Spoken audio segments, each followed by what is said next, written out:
In this guide, I'm going to show you guys how to clear RAM on your iPhone. Let's get started. First, launch your settings. Now head over to the option Accessibility.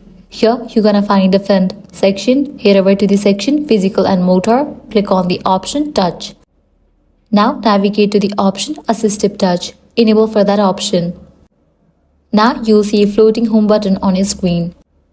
Now press and hold the side button until the power off slider appears on your screen, or you can navigate to Settings, General, then click on Shutdown.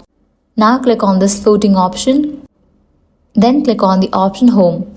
Hold it until your screen flashes and returns to the home screen. This clears the RAM instantly. All temporary processes are flushed, but none of your data or apps are deleted. You should notice your iPhone feels smoother right away. And that's it. This way we can clear RAM on your iPhone. If this guide helps you out, do not forget to like, share and subscribe. Thanks for watching.